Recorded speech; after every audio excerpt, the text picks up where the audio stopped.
Hello, everyone. Welcome to Tea with TPS, informal talks with thought leaders of the world and India. Today, our distinguished guest is Mr. KP Nayar, a columnist, strategic analyst, TV panelist, radio broadcaster, and track 1.5 and track 2 meetings. But he has reached this place through a long journalistic career. He was first in Times of India, Mumbai. Then he helped start the Khaleej Times in Dubai. Then he went to East Berlin, Warsaw, and London to deal with the Reuters bureaus. Then 1988, he became the de facto editor of Khaleej Times in Dubai and moved on. And then he went to Washington in 2000 till 2015, a long innings in Washington. And before that also, he was at the Stimson Center. So he has reached this eminent position after a long journey in journalism.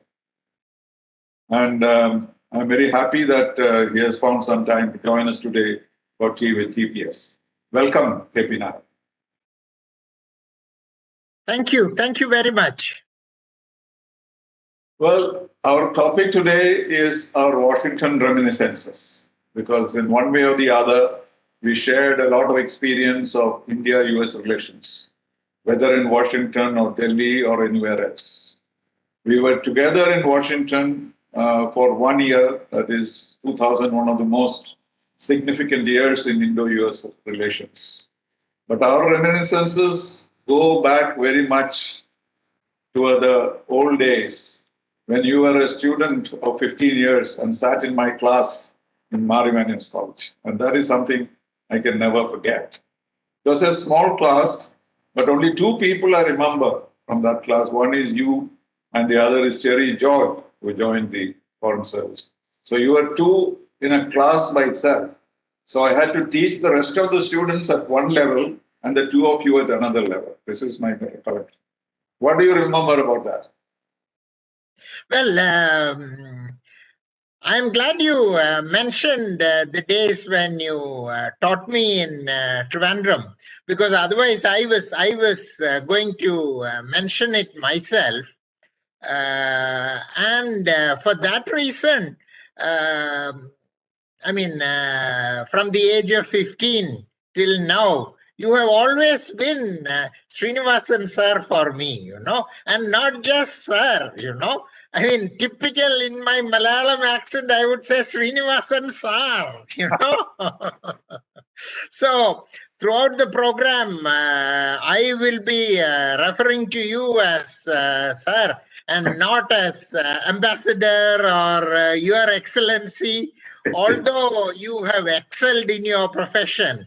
And I would even say you are not just excellency, double excellency, triple excellency, Thank you. The other day, I watched our common friend, Sibi George, who is now the ambassador in Kuwait, refer to you in a program as the Bhishmacharya for Indian diplomats, members of the Indian Foreign Service. But for me, you will always be Sreenivasan sir who taught me. But I'm not sure, sir, talking of reminiscences, whether you remember even before you started teaching me, when you were doing your master's, as far as I recall, MA in English Language and Literature. That was when we met.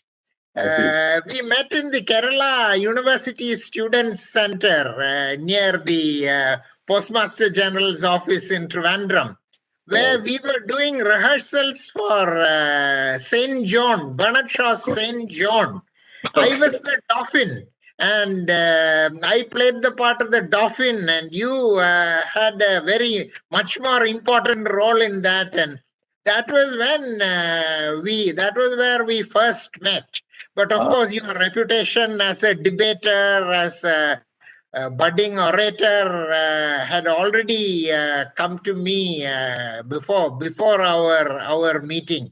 So I am very pleased to say that it is now more than 55 years, our association, and there are so many reminiscences. 1 hour is not enough for these reminiscences. And since we are recording this program in the evening, so perhaps we need a sundowner rather than tea. The way you are dressed, it looks like Siberia in Delhi.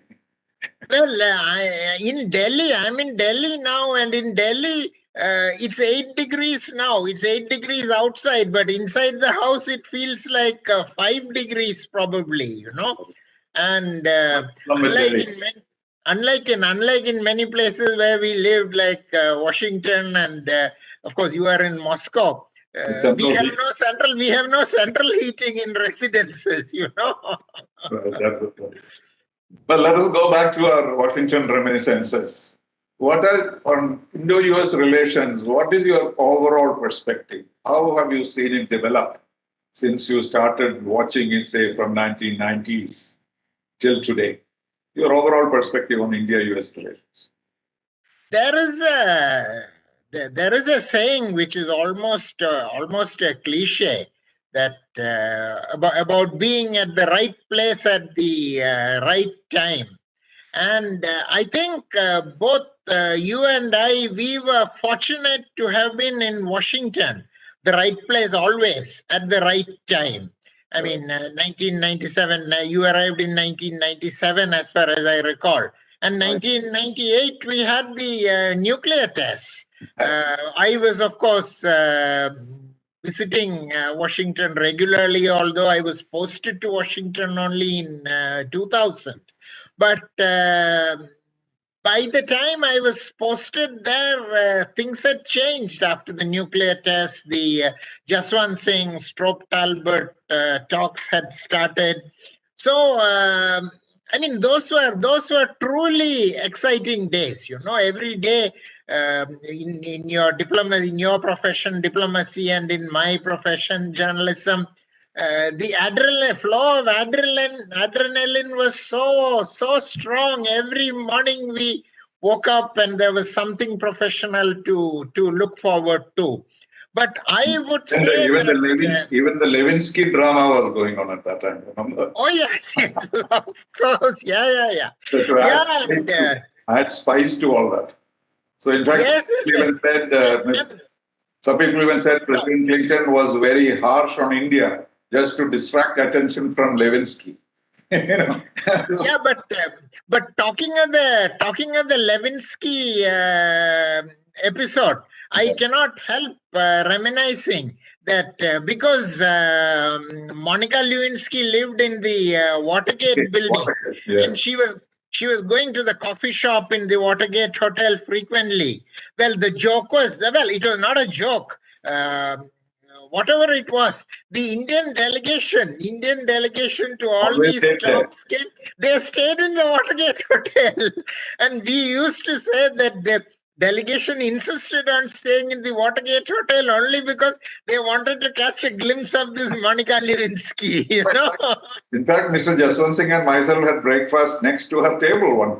Though we did not greet her, but we saw her having breakfast at the same dining room.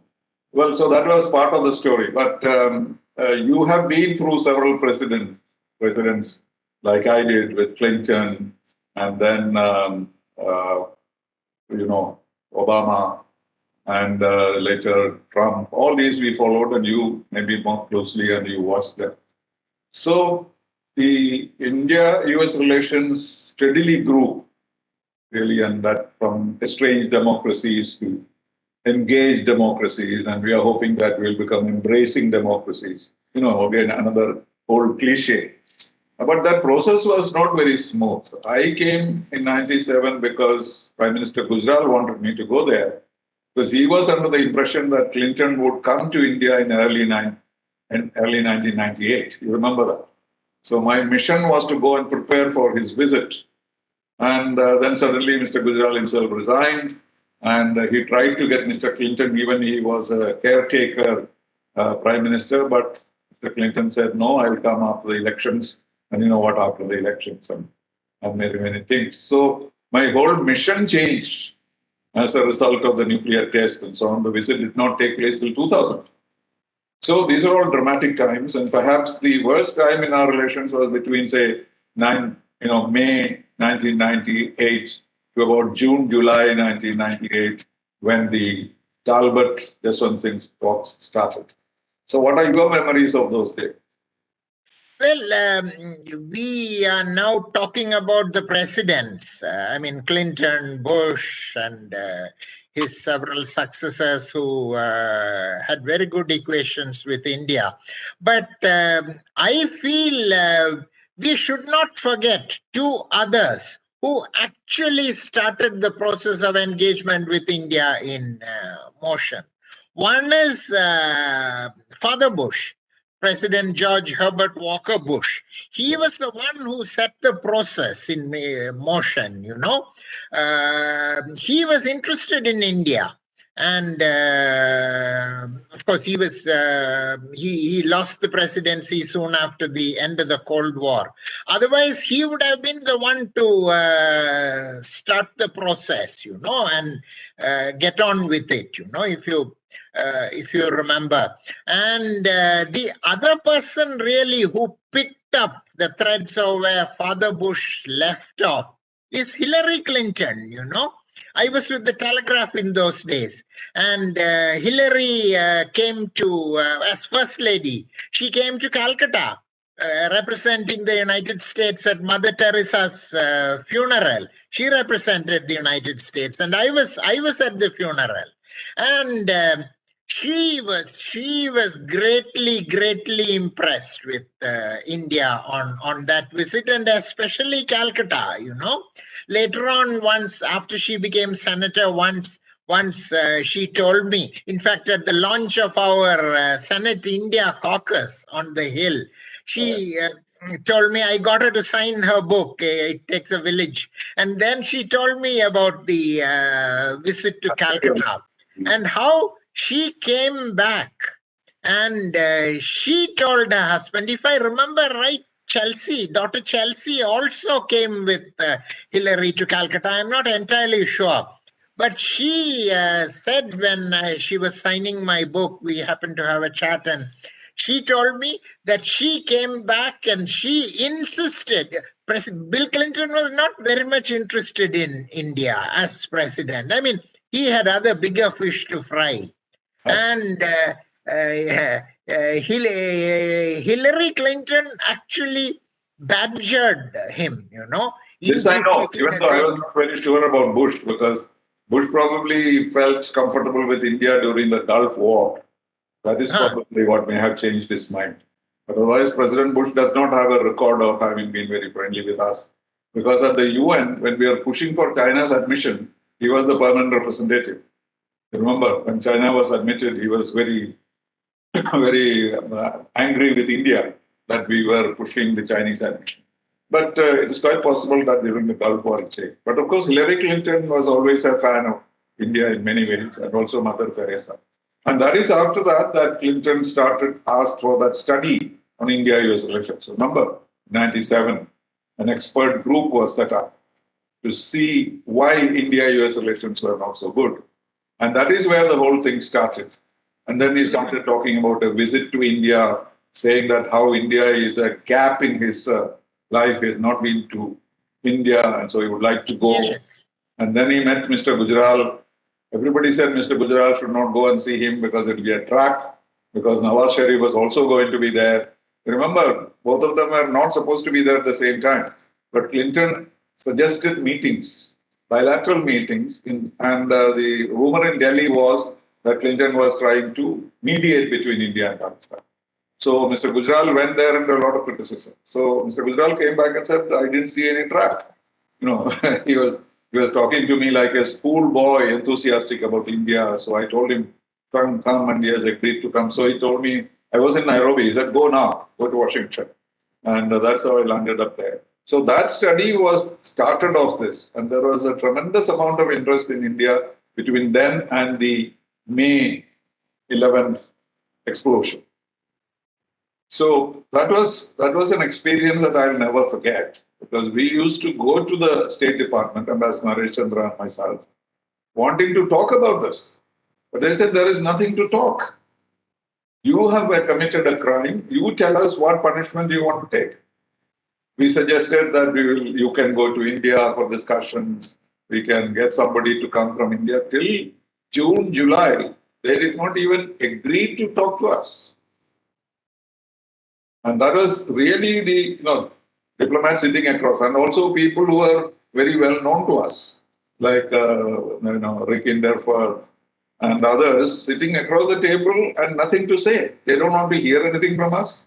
They don't want them to us to explain anything, and that was a total freeze. I've never seen a situation like that in any.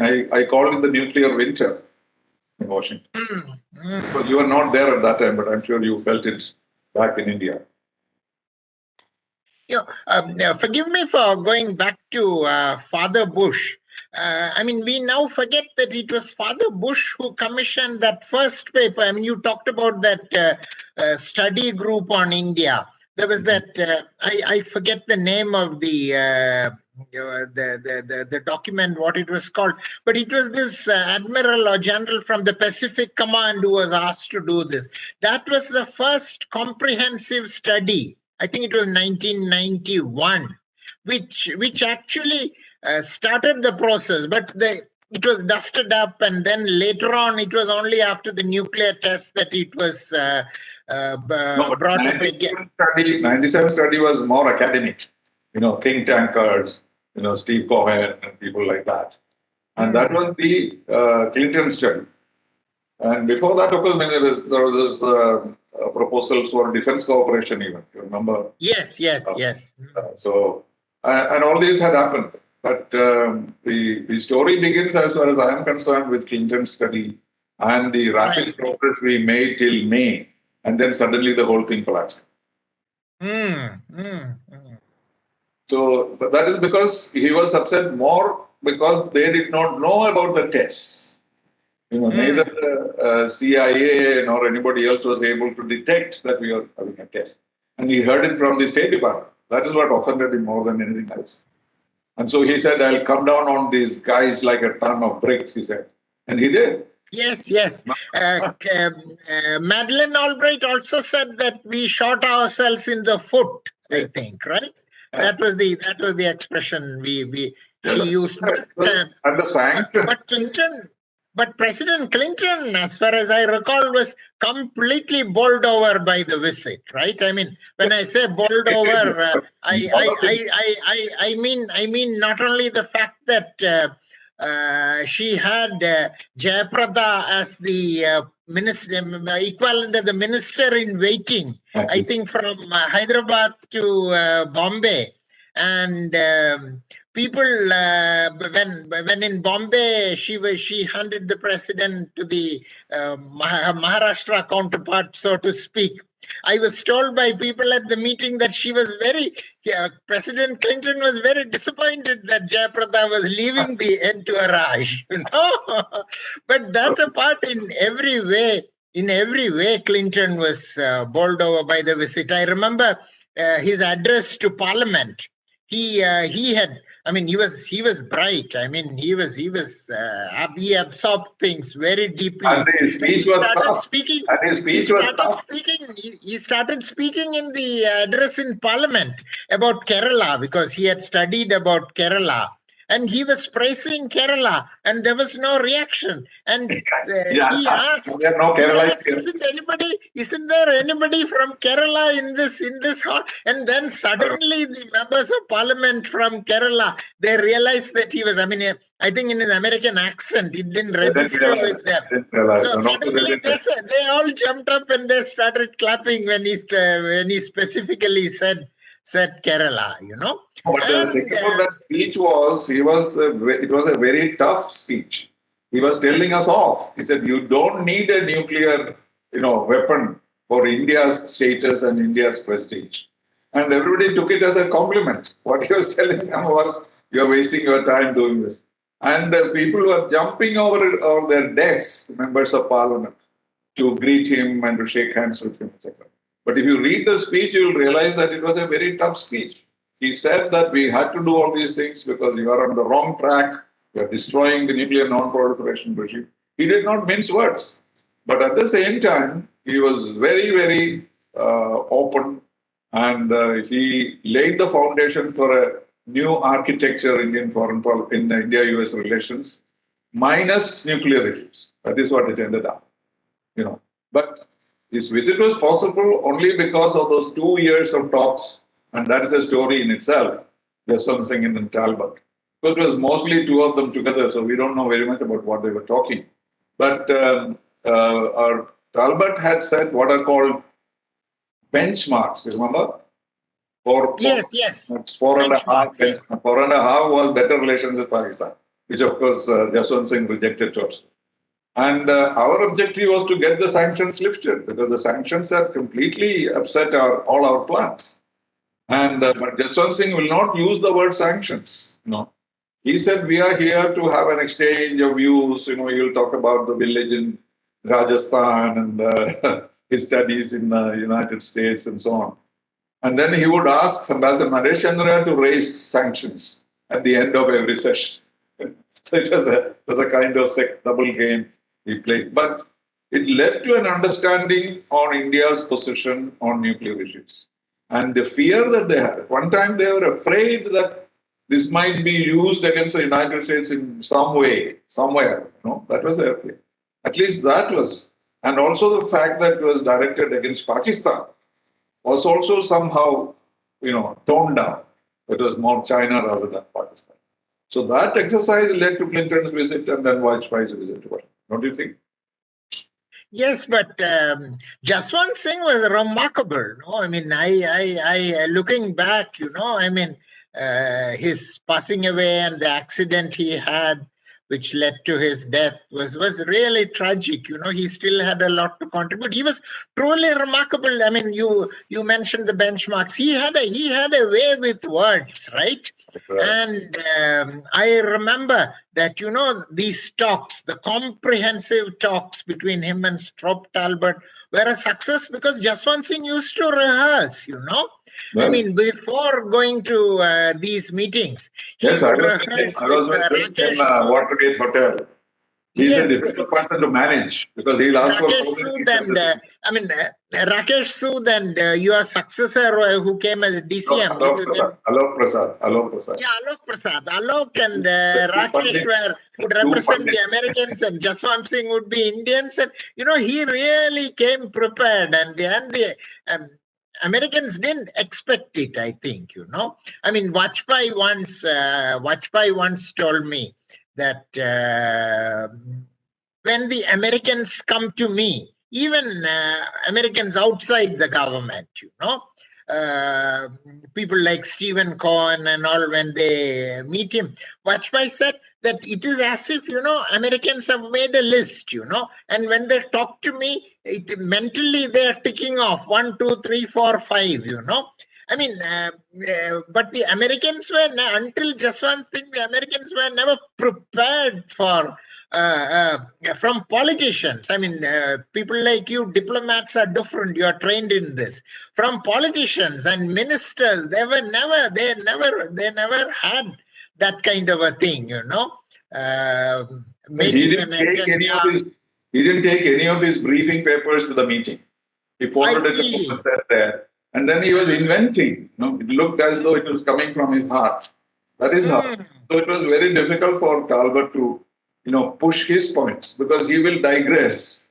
And like, for example, one thing he kept on telling them in Rajasthan, we say, if you want to go to a village, you ask for the way.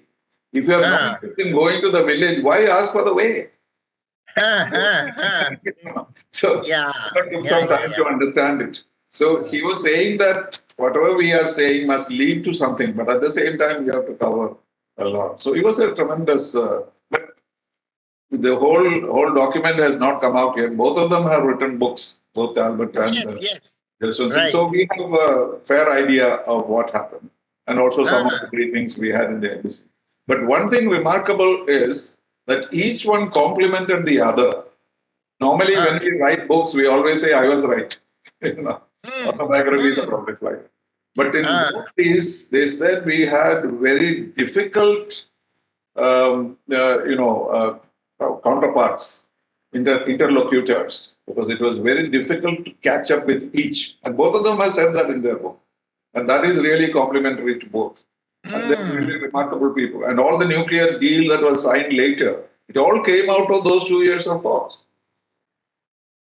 Yeah, and I must say something that you, even before coming to Washington as a deputy chief of mission, you had 2 other postings in New York, right? I mean, so you know that it was impossible always to get even more than 1 paragraph or 2 paragraphs when Indian Prime Minister is visiting, and the press counselor, press minister, both in New York and Washington really had a tough time. And the prime ministers used to get very angry with them because they come and go and nothing appears, And suddenly after the nuclear test, they wanted the Indians on TV. I remember when Jaswant Singh came, marked change, CNN, MSNBC, Fox News, they all wanted Jaswant Singh. And then I think Navtej Sarna was the Minister of Press there. And Navtej chose CNN. And there was this lady, I forget her name, elderly lady, very mature, long experience in television. Jaswant Singh she interviewed Jaswant Singh. And she did not know what hit her, the words Jaswant Singh used, the phrases, the turn of phrases, and his deep voice, one could see that instead of the interviewee getting nervous, the interviewer was getting very, very nervous, I mean, this reminded me of V.K. Krishnamenon's interviews of old days, And it made me proud, as an Indian, to see how things had changed and how we could twist the international media around our little finger after the nuclear tests, No, that is what nuclear weapon means. When you have a nuclear weapon, you are a different. Yes. Yeah. When we are talking about permanent membership of the Security Council, Mr. Dixit told me, forget about Security Council and so on. We have already made a choice. You could either become a nuclear weapon state or you could become a permanent member of the Security Council. Whether you want real power or illusory power. So we have chosen for the real power. So forget about Security Council. And it would never come, But about coverage of the Prime Minister's visits, I covered visits from Mrs. Gandhi onwards in New York. Not a word appeared of what he said or what she did. And when Narasimha Rao was there in 93, for example, when a lot of things happened with Clinton and this understanding about nuclear, which Narasimha Rao claimed, that Clinton had told him that America itself will give up its nuclear weapons. It's unbelievable, but Mr. Narasimha Rao believed that. Anyway, but in spite of all that, not a line appeared in the newspapers except when he went to Boston and the hotel he stayed in had given leave to all the Pakistanis, fearing that they might poison him in Boston. And that appeared in the newspaper, New York Times. The hotel dismisses Pak employees because of the Indian Prime Minister's visit. That's all that we had. But the day Vajpayee arrived, it was front page news in New York Times in 2000. So it was a big change. And that is a change in your capacity, your capability. When Rajiv Gandhi spoke about nuclear disarmament, nobody even listened to him. Because if you have no nuclear weapons, you are saying you will give up nuclear weapons, what will you give up? So that was a tremendous difference in America's understanding. Yeah, and I think it is my impression that over a period of time, the Americans also got to like Vajpayee, you know. I mean, we all know that he was a very amiable, likable person. But I think the Americans got to know him that well only after the nuclear tests. And I remember he had that knee problem at that time. And at the White House dinner, at the state banquet, if you remember, You're the sitting down. normal procedure is that first you line up and you greet the Prime Minister and the host, President Clinton, and then you proceed for the dinner. President Clinton, because of his knee problem, reversed it, right? We had the dinner first, and then Vajpayee left for Andrews Air Force Base, and then President Clinton received all the guests, you know. So the order of business was reversed, and the Americans were so considerate so that Vajpayee did not have to stand with his knee problem and greet these people. And then I remember there was the ball upstairs. So I had gone up. Once Vajpayee left, I had gone up, and then when I was upstairs, Madeleine Albright came up with 2 or 3 people, and I heard her tell her colleagues that Vajpayee, he is so cute, you know. And a bachelor. She's supposed to have said a bachelor also. I see. Yeah, but I think in my long years in journalism and covering diplomacy, I have never heard a foreign minister, secretary of state for that matter, refer to a head of government as cute, you know? So, No, he said that he's also a bachelor. No, but what I was very touched was about every step he took care of Mr. Vajpayee very much, Clinton. You know, he had to use a kind of platform to stand on to reach the. So this platform was movable, and normally what happens is the president moves it with his foot, you know, when he doesn't want it or when he wants it. So he knelt down and removed that platform for Mr. Vajpayee because Mr. Vajpayee was tall.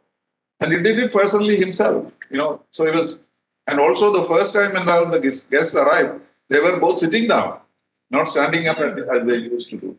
So a lot of things is done. And also from the plane, he was brought down by, the contraption which takes food up to the plane. So he didn't have to walk even one step. So all these things were done. It was very kind of, that's just hospitality, all things. But in everything, there was this change in the India-US relations in a physical form. We witnessed it at that time. And also the visit to the embassy to unveil the statue of Mahatma Gandhi. Mahatma Gandhi, yeah. It was supposed to be there only for 20 minutes, and we stayed 1.5 hours. All that was remarkable. Yeah, and then after that, we never looked back, right? Everything changed. After the tsunami, I remember the Asian tsunami, all the presidents and living former presidents came to the embassy, right?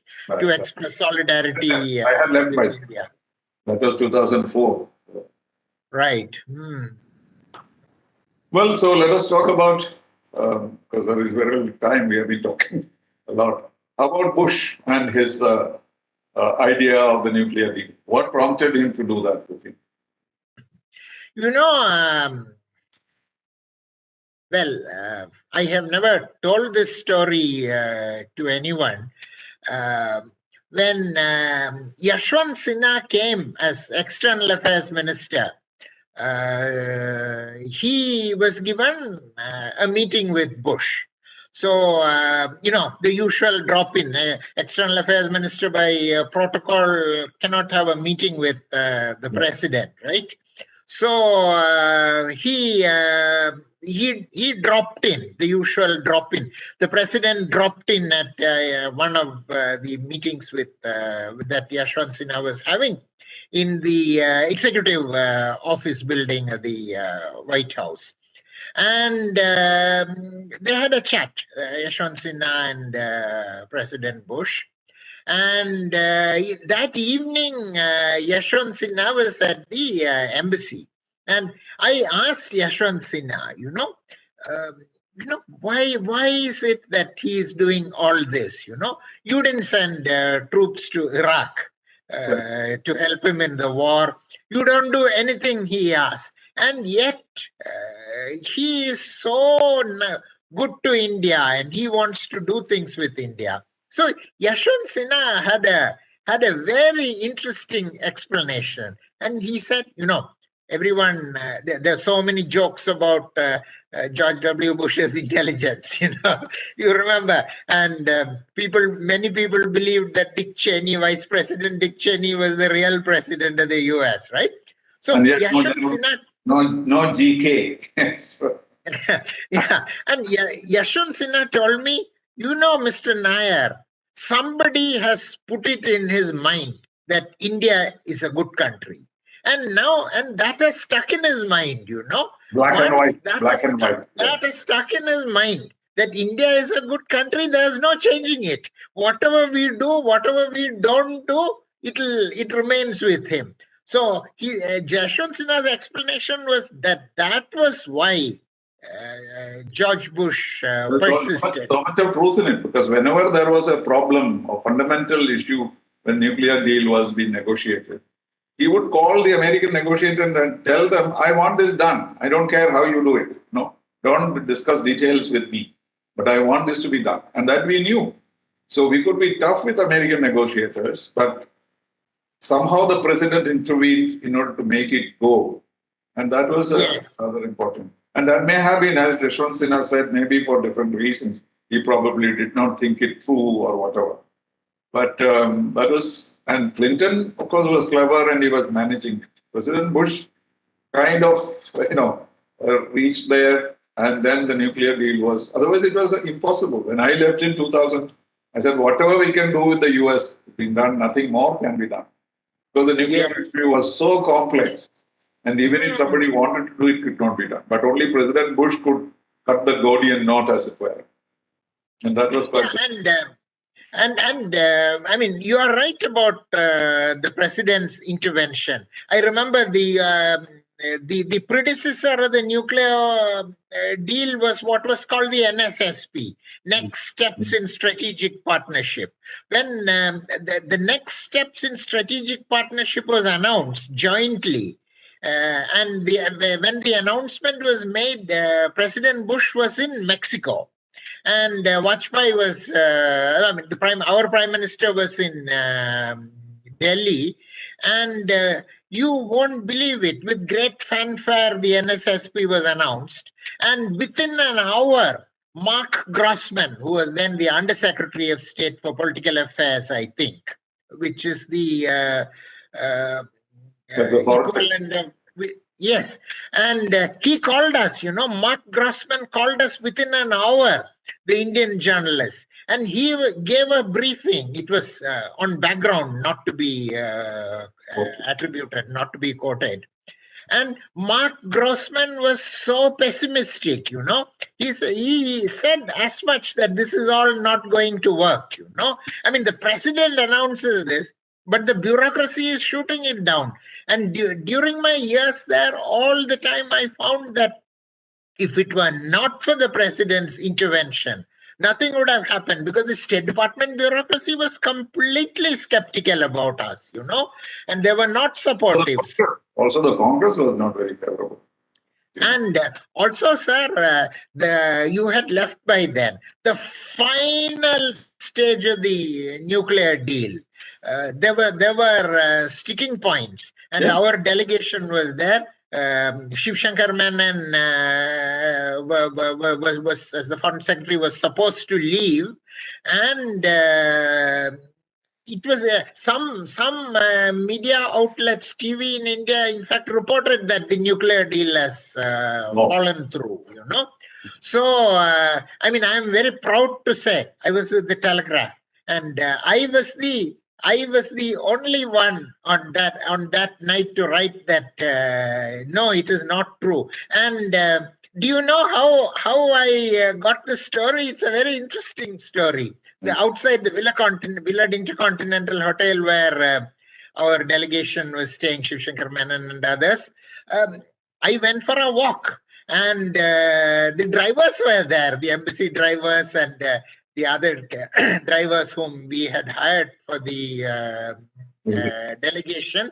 They were all griping, they were very unhappy. And so I said, why are you, I mean, they know I am something many of them think I am with the embassy, So, so I said, why are you all upset? So they told me, for 4 days, night and day, we are working, and now these people were to go, but they are not going. And the impression was they were going. And tomorrow morning, we have been told to come at 7 o'clock in the morning.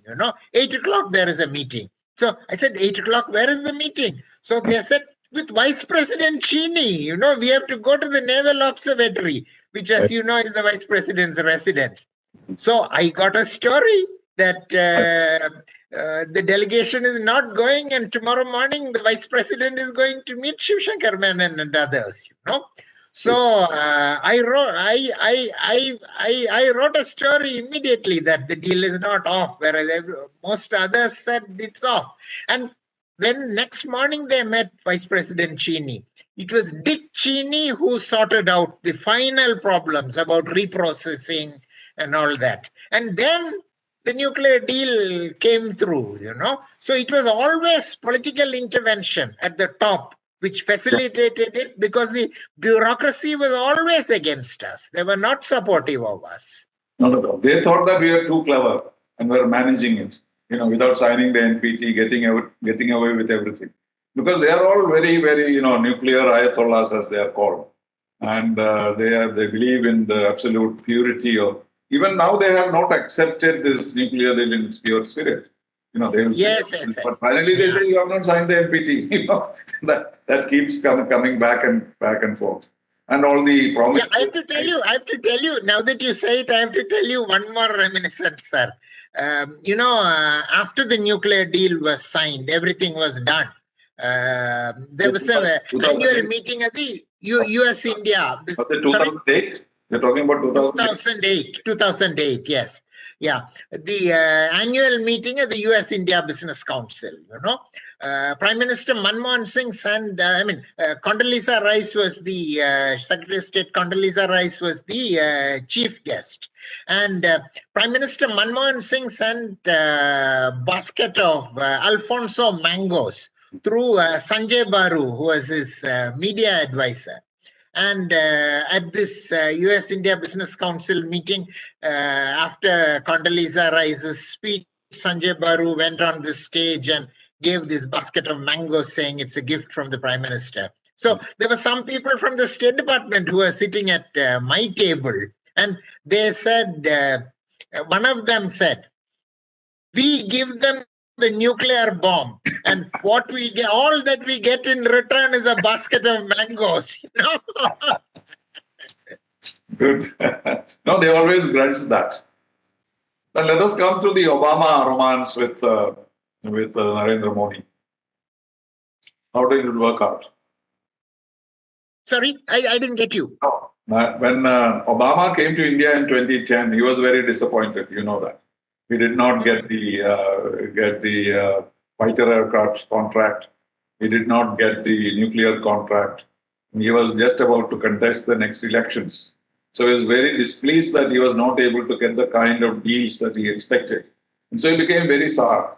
So and also then you had the lady in the consulate being, mistreated by the police in New York. So reached some kind of a rock bottom after all these great things that had happened. And Obama had thought that he would not have any nuclear trade with India. And this came to me in a very strange kind of way in 2017. We're all talking about trade. Even before the liability law came. That was the reason why we could not have trade.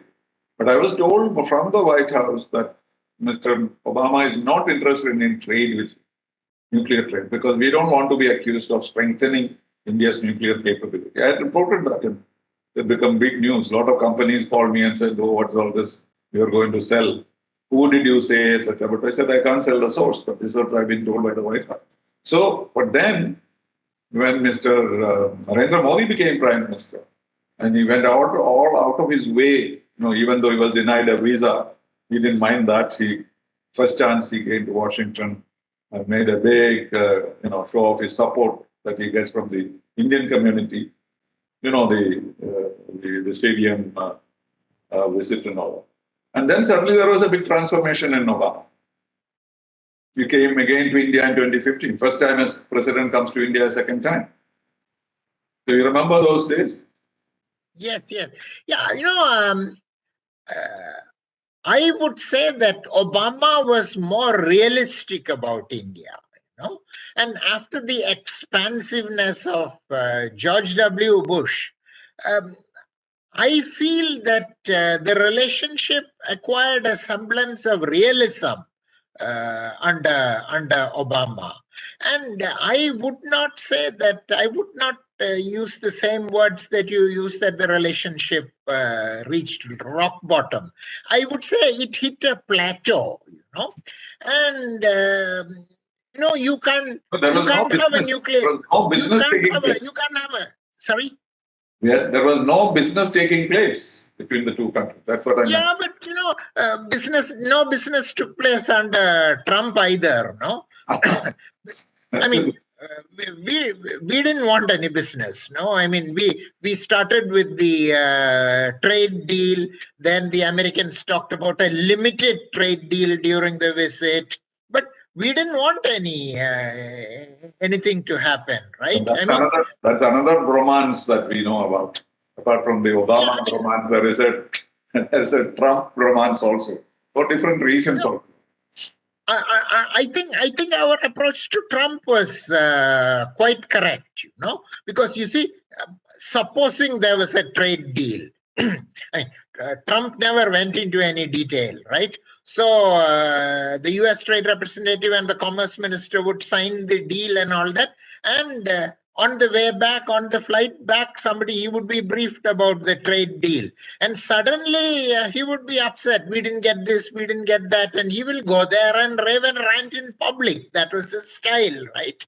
Yeah, so, he did that on the way to India. That was the reason why we didn't even want a limited trade deal.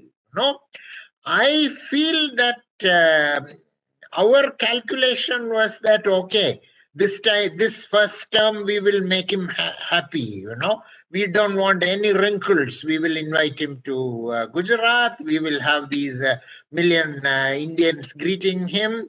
We will lay the red carpet. Howdy Modi was also a big event. Yes.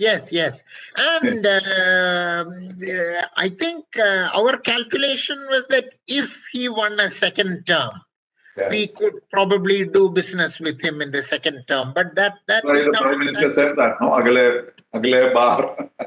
Yes. Modi Sarkar, Trump Sarkar. So it was the famous last words. Yeah. But then he developed this relationship with Trump and the hope that he would win, and then there was a big shock that it changed the situation again. And that brings us to the present day. And what do you think is the state of relations is now with Biden? Well, there are many aspects to the relationship. I don't think there are any problems in the relationship, but the relationship is not galloping either. See, IndoUS relationship has reached a certain level where it is very hard for the relationship to deteriorate. But it is my feeling that we are managing the relationship, you see. I mean, there are many instances, for example, the State Department's annual report on human rights. There is not a reference to India. Nothing.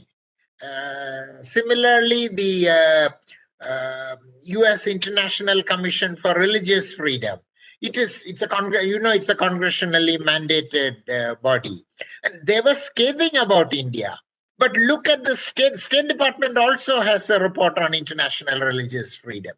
In the first place, the U.S. Other commissions reports, the administration completely ignored it. I mean, they might as well have put it in the trash bin. Then the State Department's report on international religious freedom.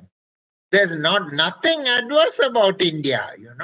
So That's normal. it's That's not the easy. place It's not easy when the American media is crying hoarse about human rights, religious rights in India. The State Department is clean on India. It is remarkable. I think. I mean, I'm not making any value judgment on these freedoms in but I India. think the China For a factor diplomat, has become very dominant. And Mr. Biden but does I not think really this. know how to deal with China.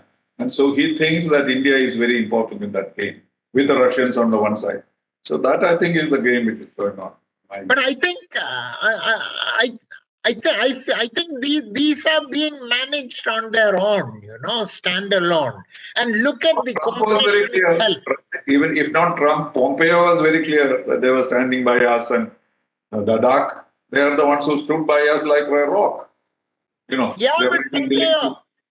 But Pompeo had his own agenda, no? I mean, he thought that he was going to be the candidate in Trump would win one more term, and then he would be the candidate, no? I mean, Pompeo was shouting from rooftops about supporting India on China. But what did Trump say? Trump said he is willing to mediate, Yes. And I mean, Indians were very happy, but. I mean, I'm not talking of the government, but I mean, if he is mediating, a mediator has to be neutral. If Trump is going to mediate between India and China, obviously he is not with India, no? So I think Pompeo was plowing on. He would have been a bull in a China shop. Yes, yeah. I think Pompeo was pursuing his own agenda. But coming back to the present administration, sir, look at what is happening in healthcare. The cooperation in healthcare is fantastic. I mean, it doesn't get as much attention as it deserves, but so much has happened. During the current wave, the third wave. Yeah, I mean, the pandemic, yes. But initially cheap he was vaccine. hesitant. Biden was hesitant initially. Remember? Yeah, but I'm talking at the private sector. I'm not talking at the, but with the support of the administration. Private sector is just making billions out of the pandemic. No, but this There's no Texas, politics. this new cheap vaccine from Texas, which we have approved, the Texas Medical Institute has said that they're not going to make any profit from it. And it is going to be sold at I think 1/20th of the cost it is sold in Yes, the maybe, United but States. the pandemic, we should deal with it separately. Our own dealings with several countries, it is not political. It is much more. Even China, our cooperation on that. No, I'm talking of how we are managing the relationship overall, And look at the and look at the Congress, when the new Congress came, liberals like Pramila Jaipal and all wanted to move a resolution on Kashmir. That's all gone. Yes, that's all gone. What happened to the resolution? There is nothing, So even in the Congress, I mean, again, I'm not making any value judgments, but as an observer, as someone who is observing the relationship, I think the Indian government is doing a fantastic job of managing the relationship. Yes, I agree. There may not be another. But the side of Biden, there is no very clear guidelines yet because he's not made up his mind who is his worst enemy. Will he go to war with Russia on Ukraine, or will he defend himself against the Chinese? All these are dilemmas for him. So he's not very clear. He's softer on China than on Russia. Haven't you noticed? So he's not very, very clear as to where India stands in this whole triangle. And that probably is the reason why he is not so forthcoming about China or about India. But that, I think, will pass. it may not be, it may not go down well with many Indians, but my feeling is that Biden at the top is not interested in India. I mean, 1 year has But I passed. think There is no ambassador. it's There not is no clear. ambassador. Not that he is not interested. He is not very clear how to play India and China and Russia. And that's certainly a problem. 1 year has passed. This is the longest since 1957 that there has been no U.S. ambassador in India. It has never happened before. And even the nominee, the new ambassador, there are no dates for his Senate hearing. It's not even scheduled, And So when will he come? Kashyap had gone. Kashyap has gone also. The Shasha. Yes. And there are comments about why he went and so on. I don't know if it's true. Yes. Yeah. Anyway, we are running out of time, so we could have gone on for, I think, 2 more days. Yes, absolutely. But we touched some general broad brush the whole India-US relations, and no other person I can imagine can speak about US-India relations like you do. And our experiences kind of coincided, and that has been the reason why we have difference of perceptions, but certainly we agree on very many things on the India-US relationship. So thank you very much, KP, for this wonderful conversation. And we must continue this, whether here or somewhere. Thank you very much. Thank you. Thank you very much. Yeah. Bye-bye, KP.